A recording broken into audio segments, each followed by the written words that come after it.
Editor's note: the following contains spoilers for Thor: Love and Thunder for fans of the Marvel Cinematic Universe. Sometimes the anticipation of what is to come clouds the excitement of what they just saw on the screen.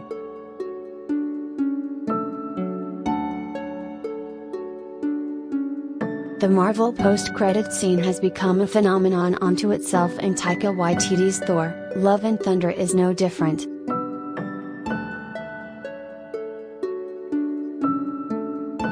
The Thor character has become one of Marvel's most important, and the way Chris Hemsworth has made the hero his own has helped to build a deep connection between him and Marvel fans.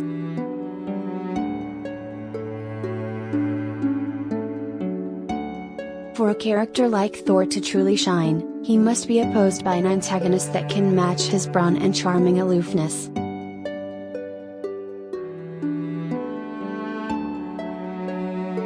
Enter the mid-credits scene in Thor: Love and Thunder, where the god of all gods, Zeus, Russell Crowe, tells his son Hercules, Brett Goldstein, that it is now his job to make humanity remember the power of the gods and deal with Thor himself.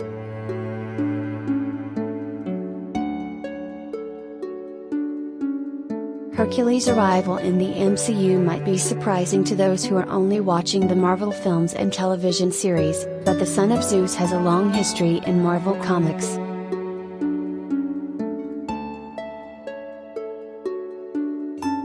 Collider video of the day: throughout his time in comics, Hercules has shown a lot of similarities to the Thor presented on the big screen.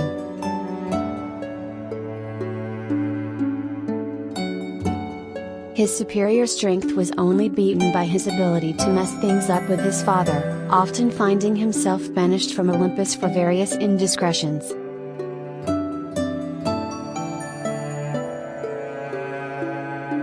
To get you prepared for his upcoming arrival in the MCU, here are some of Hercules' most significant adventures in Marvel Comics.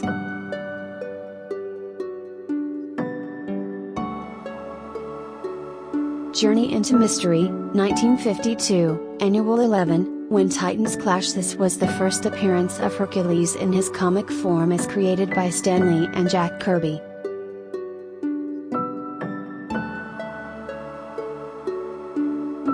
Marvel was looking to provide Thor and other Norse gods a rival.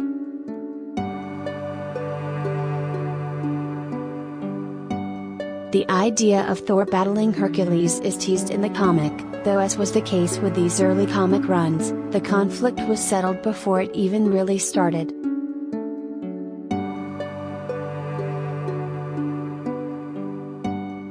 Thor and Loki are looking to cross a bridge but are stopped by Hercules, who demands to cross the bridge first, even though there is clearly room for both.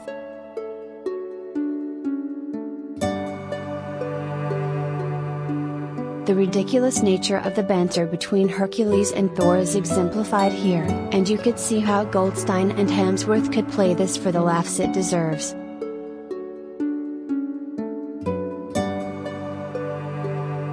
The two begin to fight, Thor with his hammer, Hercules with his club, in what should be an epic clash of legends.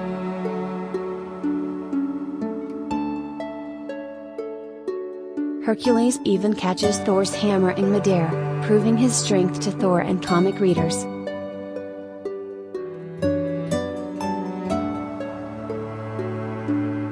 Eventually, Zeus puts an end to the never-ending battle and the two call a truce.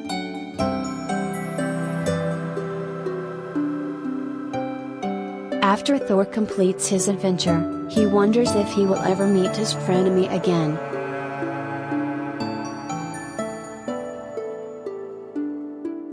Hercules, Prince of Power Volume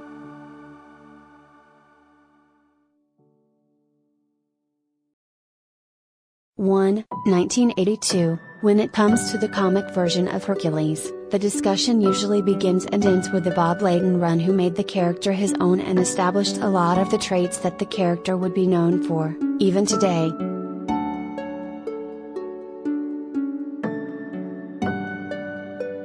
His boisterous personality, womanizing manner and ready-to-pick-a-fight attitude would become staples of the character.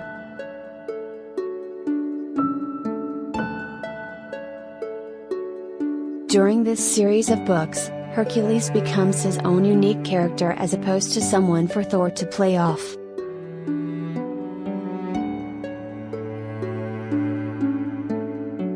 The most significant aspect of the character as it relates to his role in the MCU is the idea that Leighton turns Hercules into more of a jolly anti-hero space adventurer as opposed to a mythical being.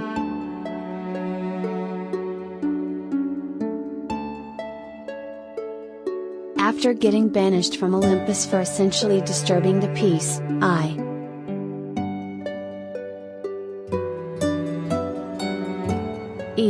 drinking and partying, Hercules finds himself in the Andromeda Galaxy where he meets Recorder 417, a kind of traveling recorder of his adventures in space.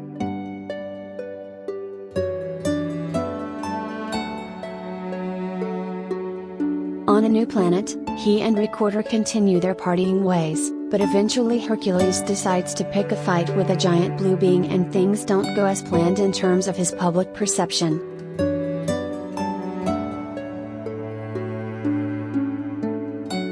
The comic provides a good introduction to the more modern take on the character and a counterbalance to Thor, who worries about his place in the world, while Hercules is just looking for a good fight and a good time.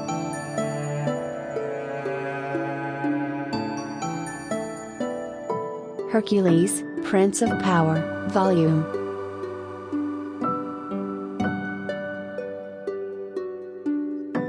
2, 1984. Bob Layton takes what he's established in 1982 and brings the character into full story mode.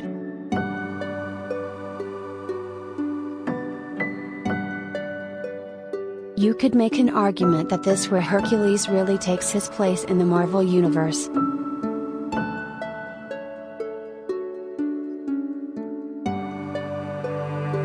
Hercules barrels his way through an invading army on a mining asteroid, capturing the leader of a rebel army who turns out to be a Skrull who was looking to lead a Skrull army to take over the planet.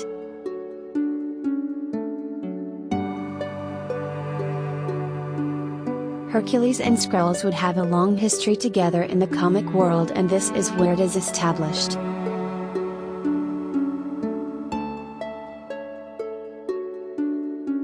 Hercules and Recorder move on, and we are introduced to an important female character in the world of Hercules, Tyne Prientis, who proves her strength by being able to handle the horses on Hercules' chariot, and a model, Shasha, who instantly brushes off his advances.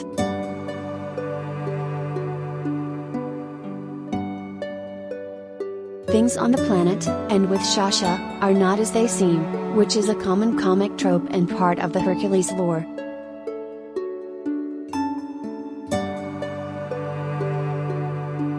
This comic also introduces us to Ares, the god of war, and the idea of Zeus wanting to make an example of the other gods that we saw in Thor, Love and Thunder.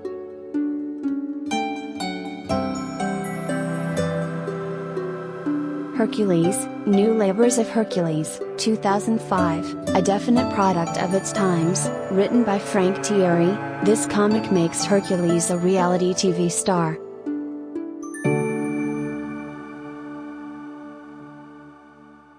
He's down and out, a washed-up hero who is mourning the death of his close friend, Thor, at a bar when he decides to take up the challenge of repeating his legendary labors but for a television audience.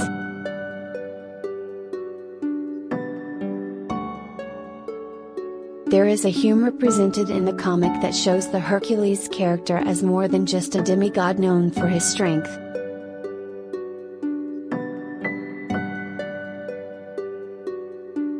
The comic provides an interesting look at where comics were in the early 2000s and how difficult it was to take a character more known for his mythos and place him in a more real situation.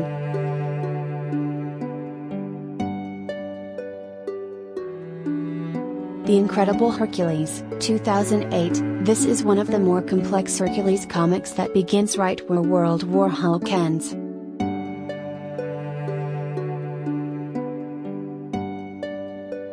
Written by Greg Pak and Fred Van Lent, who move Hercules from the space adventures of the 80s to an essential part of the Marvel world.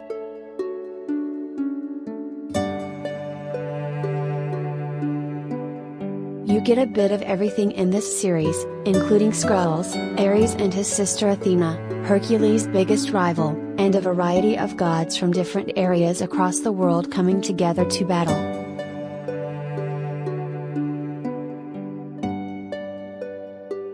The comic series also takes readers to a variety of settings, both ancient and more realistic, and includes Hercules interacting with Namor, the Submariner.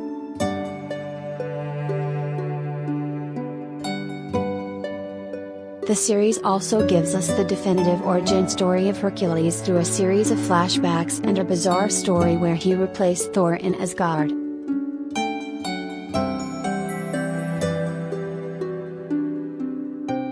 The comic provides plenty of action, adventure, and real stakes for Hercules' place in Marvel.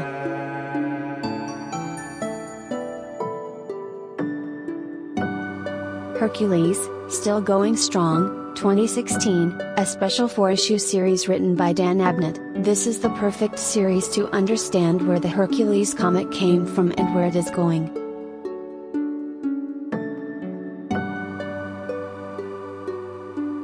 Moving away from the laughs and carefree destruction, Hercules is looking to reinvent himself as a serious hero.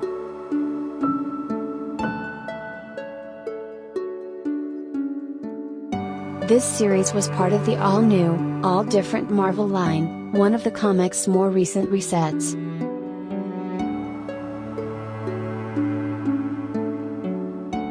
The legendary hero Gilgamesh is used as counterbalance to Hercules, almost taking up the role Thor played in earlier comics.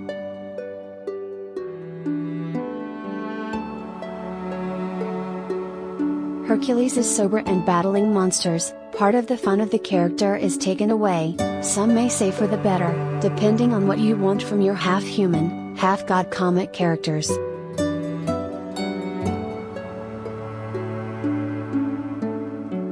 Check out more mighty stories about Thor, Love and Thunder. Thor, Love and Thunder, who plays, spoiler S daughter? When will Thor, Love and Thunder be available on Disney+? Every damn spoiler for Thor, Love and Thunder. Thor, Love and Thunder, those screaming goats, explain Thor, Love and Thunder, all the Easter eggs you might have missed.